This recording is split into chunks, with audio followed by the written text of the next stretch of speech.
Hello, welcome to another video lecture by Dr. Charles Russo. Today we're going to be talking about the role of social structure in deviance, really looking at and exploring the influence of social factors on deviant behaviors. So you have to start off by understanding social structure and deviance. I know that we all think that we understand social structure. A lot of us don't really study sociology, um, anthropology, so on. You don't really have to have a degree in that.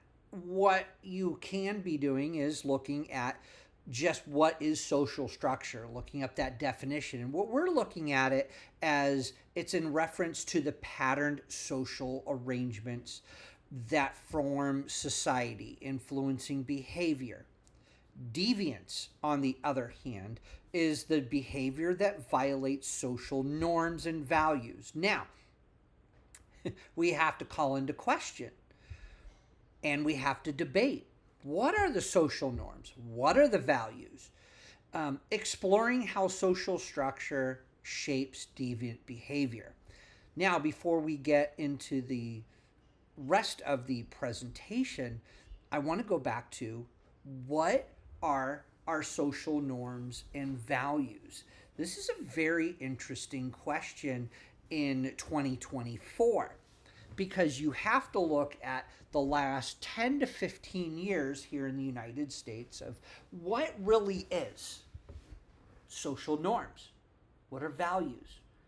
Um, we've had a lot of tension politically in the US. And the reason that we've had the political tension is due to the fact of changing or challenged social norms and values. And that has made its way into a lot of even what we would say are the criminal justice um, policies into the courts.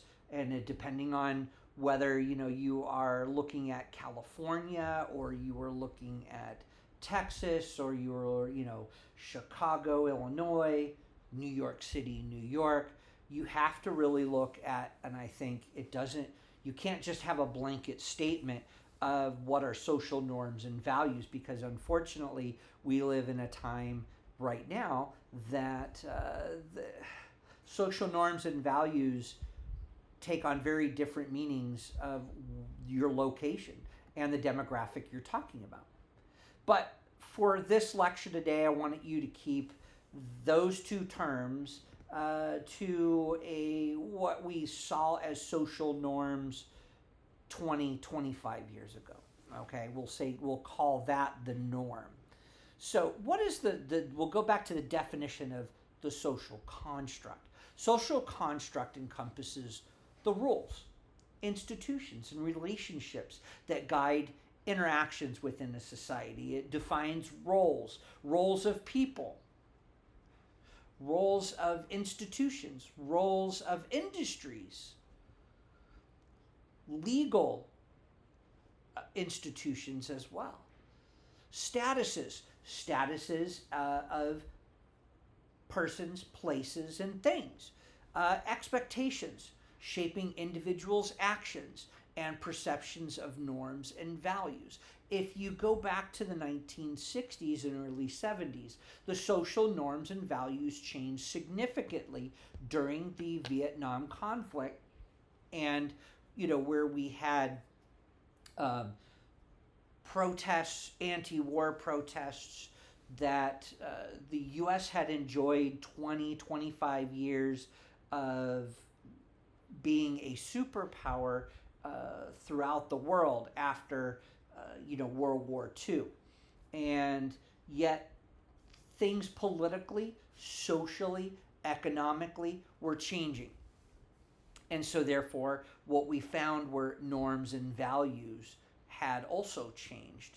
We saw that during the 1980s and the 1990s. Society constantly changes, so therefore so does the social structure. Now, what is the definition of deviance? Deviance refers to the behaviors or actions that society considers outside the norm, violating established rules. It can range from minor infractions to criminal acts, challenging societal expectations and eliciting various reactions from individuals and institutions. In a previous video where we discussed the positivist theory versus the Marxism theories, this is where you would actually see a change in our social norm in, about the 2016, 2017 to our current situation in the United States. That the social norm that is trying to be changed is that illegal immigration is fine, that criminal activity ranging from flash mobs raiding stores for products, not just food. You see very little of that, but retail items, that it is becoming the social norm that it would be acceptable for those loss prevention. So you would have retail loss, and that it's okay for individuals within certain demographics and locations to have those infractions. You've seen states change drug laws in order to go from a criminal act down to a minor infraction, making it the social norm that, say, marijuana is legal. It's also socially acceptable to smoke it in public. So yet they'll have those same social norms will be that you cannot smoke a cigarette in public in certain areas around restaurants or in restaurants. So, you look at, okay, what is that expectation in what is the social norm as well as the value? We've placed more value on, see, the LGBTQ plus than we say have religion. And so it's okay for individuals to attack religious institutions or monuments, but it's not okay to do the same thing to anyone perceived part of, and we're talking monuments as well, or institutions that are part of the LGBTQ plus. So when we look at the overview of the relationships between social structure and deviance, that relationship between those two is intricate and very dynamic. Intricate in that it is the devil is in the detail. It is complex. I mean, I can throw as many synonyms that I want at it, but dynamic is that it's ever evolving. It is changing, and so you can't say that it would be the same thing throughout all time. It has to, and our social construct does change year to year, month to month, decade to decade, century to century. What was acceptable 20 years ago may not be acceptable now, or even vice versa. We've seen the political correctness, but then we've also seen just quite the opposite. And that we see social structures can prevent and promote deviant behaviors through systems of control. Look at that sentence. Social structures can both prevent as well as promote deviant behavior through systems of control, opportunity, and norms. Look at what we're allowed now, what we're allowing as almost a social norm, that more and more women are constructing OnlyFans. It's sexual content. It's almost to the point where the social construct promotes what used to be looked at as deviant behavior of a sexual nature of pornography. It's that, I'm not saying that OnlyFans is pornography, but it's, you call it what it is, right? So understanding this connection is really crucial to addressing and mitigating deviant behaviors within communities. You have these same females, if you do the research and you see the ones that leave that platform because maybe somebody outed them as their true name. They doxed them as providing um, out there on the internet their who they are, where their address is, that they've had to change their life. But then you see also others who have become multimillionaires, that they don't have a trade necessarily, that becomes their livelihood. But again, you have to look at it. Is it preventing or promoting deviant behavior? Is it normalizing? Is it devaluing relationships, sex, and such? Because then you have to look at, well, are we normalizing pedophilia? Are we normalizing what used to be sex offending?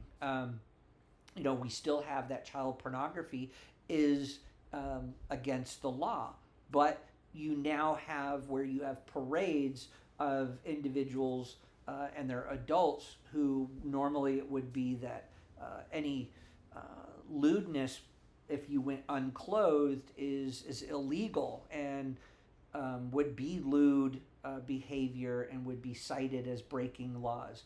But then now it's become a social norm that you have individuals doing pride parades completely naked in front of children. As a matter of fact, even having children in the parade. So we're crossing those boundaries and it's becoming a blur. So we have to be looking at that. What are some of the factors that influence deviant behavior in our social structure? Well, we could look at socialization, economic disparities, as well as cultural norms. And they play crucial roles in shaping deviant behaviors within our society. So I want you to be looking at that social equality aspect. So when we look at socialization and deviance and that process, especially with children, we want them to be socialized, especially in the last 10 to 15 years that we've really seen an explosion of social media like Instagram and TikTok, and what used to be 10 years ago, 15 years ago was Snapchat. We saw some social norms and values degraded, and we saw those platforms greatly influencing children, preteens, teens, as well as young adults, and engaging in what back then or even currently we see as deviant behavior, but it's normalizing, it's okaying it because there's no fighting back. And criminal justice policies seem to, in again certain locations in the United States, that's where our focus is, seems to be looking at it from those changes as well. That, okay, this has been illegal for so long, but let's normalize it, like drug use, so on and so forth. So when we look at economic disparities and its commonality with deviance, we know that there's economic inequality in the United States. We know that there is a lack of opportunity for some people, and this can lead, and we've seen it lead, to individuals that resort to deviant behaviors such as a means of survival. I've covered it again in a previous lecture on positivist theories and Marxist theories, where we do talk about this very specifically. And then we have to be the survival or success within a stratified society.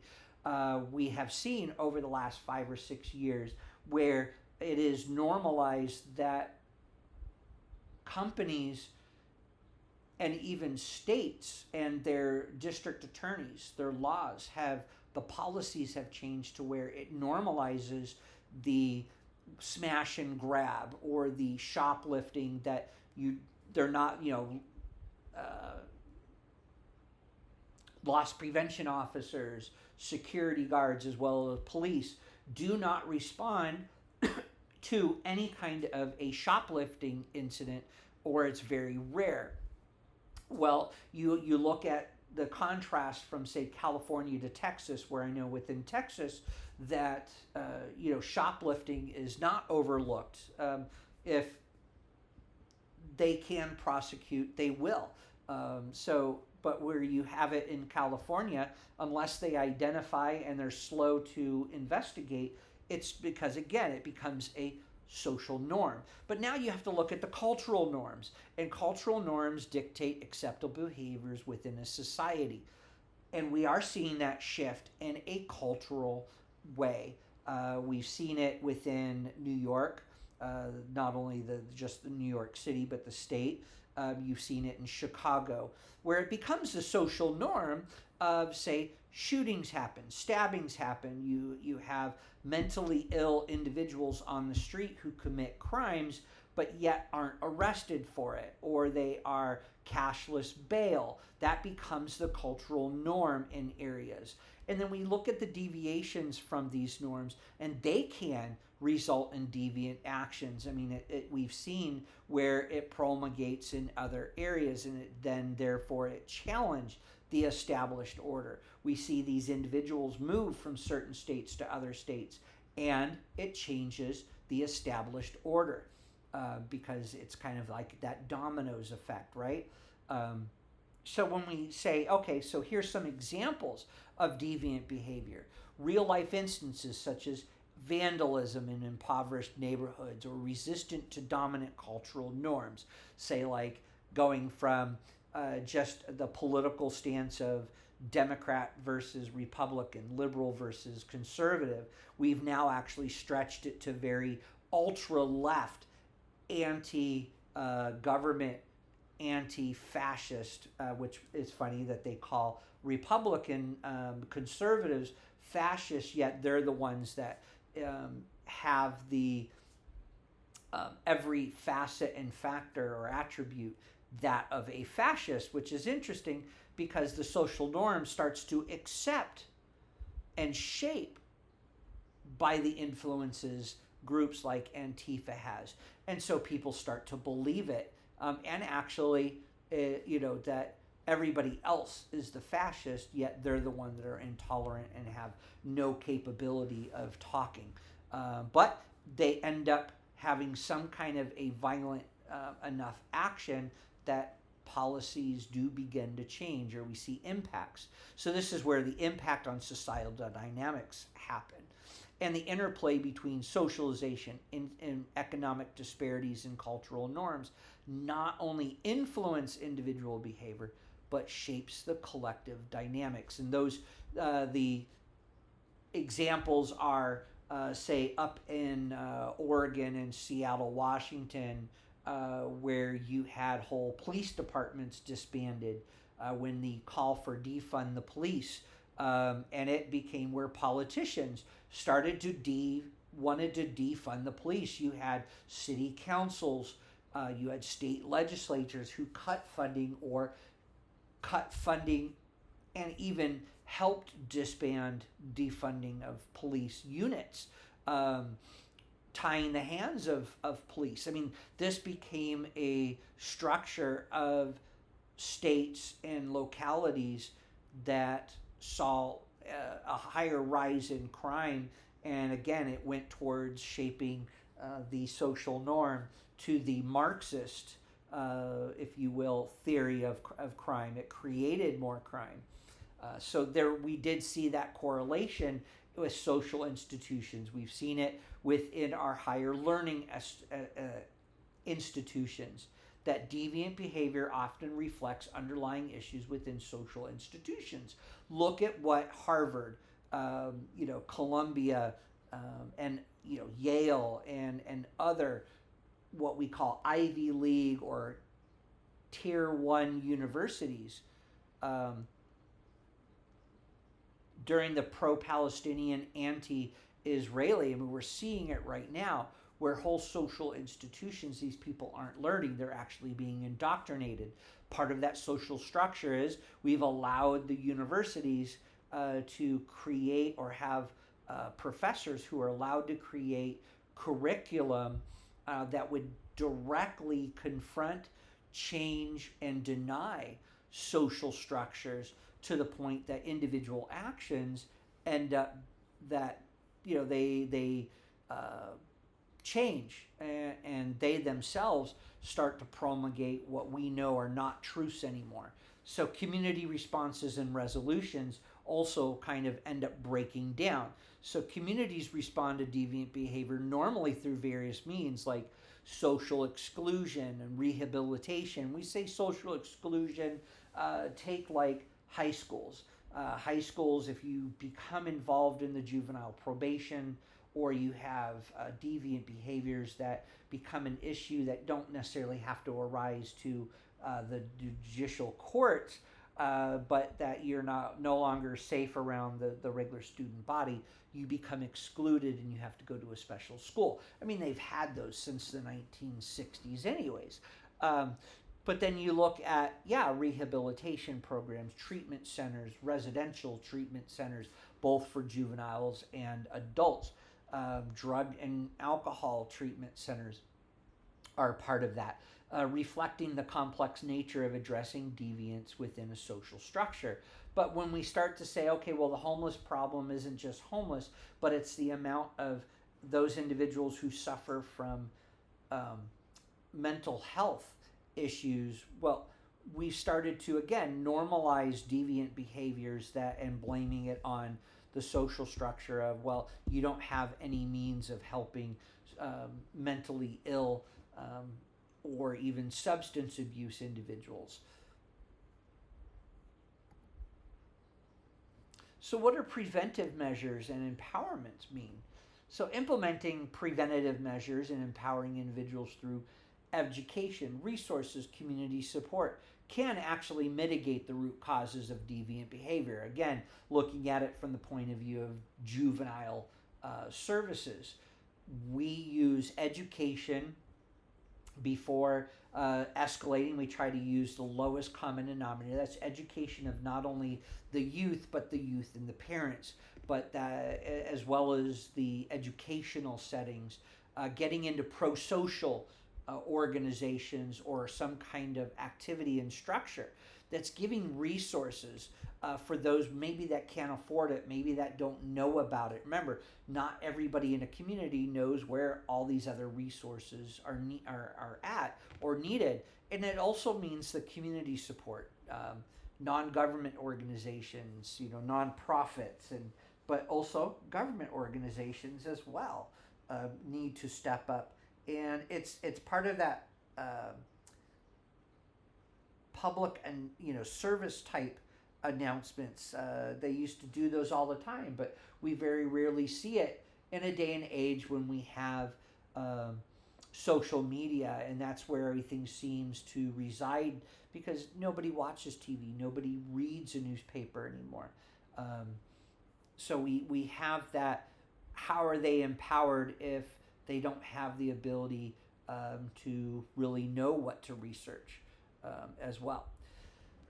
But what about collaborative solutions and social change? I mean, we've always seen some kind of like YMCA and YWMCA, big brothers and big sisters.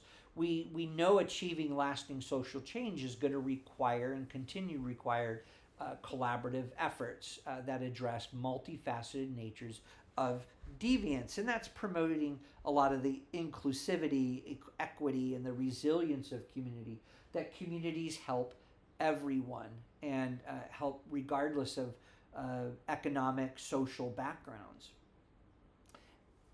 Now, there's a lot of implications for policy as well as advocacy. Understanding these roles in our social structure in deviance informs policymaking and advocacy efforts aimed at creating equitable, just, and supportive environments that reduce the prevalence of deviant behaviors. Now, how do we do this in just not having this as a sentence, but by going, okay, how are informed policymaking and advocacy efforts? This is everything from like your nonprofit organizations all the way up into the courts and your legal aspects, as well as, the law enforcement and advocacy groups. These need to sit down together. This is why academic or scholarly research is so important. This is why talking with law enforcement and doing cross collaboration efforts is very important. It shapes policy.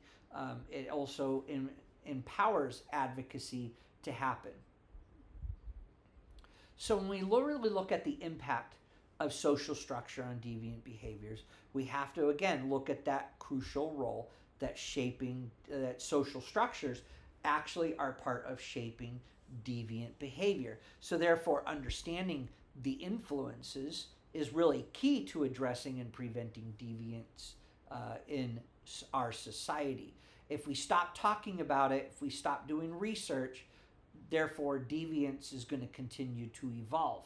But if we start looking at, well, what is contributing to the deviant behaviors, what is evolving, and so therefore what types of policies need to be changed periodically, they too need to be dynamic and ever evolving.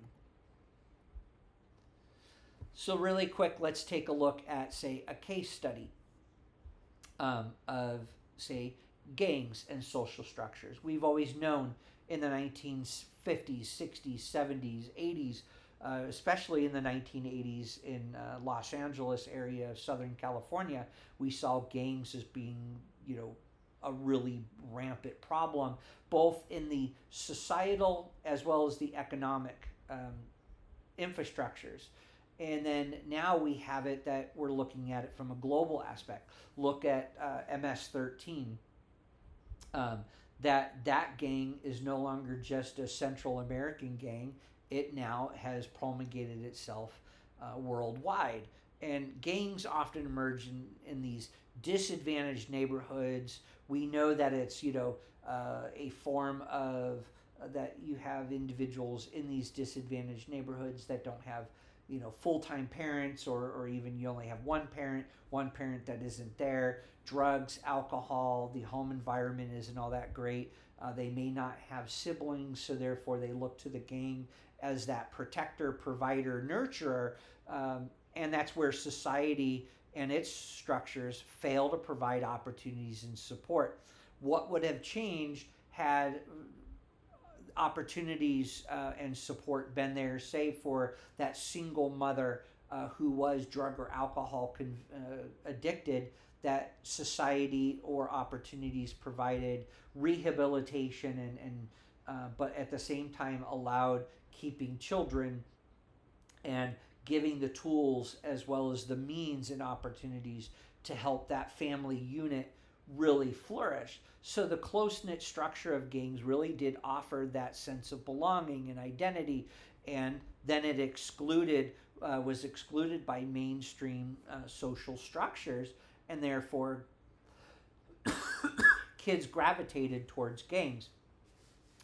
But then also you look at poverty and deviant behavior. So poverty continues to be a result of societal structure that can drive individuals to engage in what we look at as criminal behavior, deviant behavior, to meet their basic needs. Now, are they committing crimes to feed themselves, to shelter themselves and family? So we do have to continue to look at economic disparities and lack of social support contributing to the association between poverty and deviance.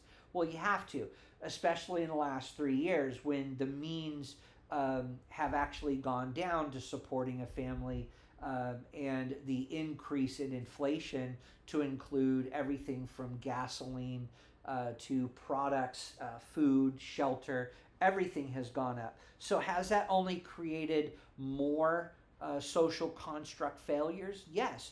The economic disparities and gaps have only gotten wider. So let's look at a scenario. Let's look at influence of family structure on youth deviance. When we say family structure significantly influences youth deviance, there's a dysfunctional family dynamics, lack of parental supervision, strained relationships can lead to delinquent behavior among adolescents, highlighting the role of social structure in shaping individual actions.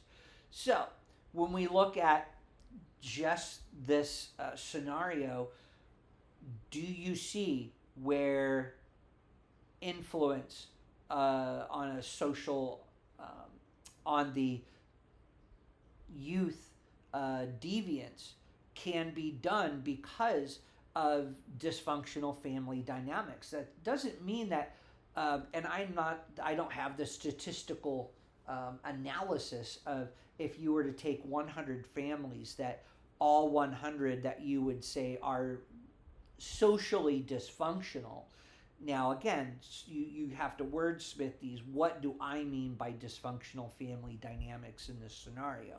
So I would say that, yes, a family unit that is not working, that it has um, one or both parents are not employed, one or both parents have drug or alcohol abuse, one or both parents have either domestic violence as a victim or perpetrator. Um, Economically, they make well below, if not at, the poverty line. So a child will then, if both one or both parents are having to work, that child is left alone. Um, there are strained relationships between one or both of the parents, or become where the child is now becoming delinquent, so on and so forth.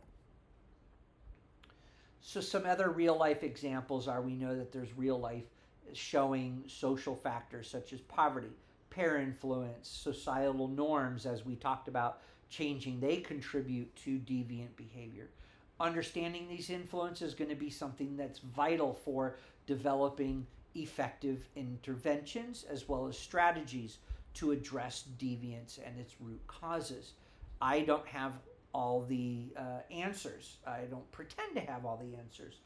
There is plenty of research out there that provides very good interventions. Not everyone works in every situation. There's also strategies that help this as well. So with that, I want to thank you for watching this and listening to this lecture. I hope that it has expanded your mind a little bit on what we look at as the social structure and the role of social structure in deviance.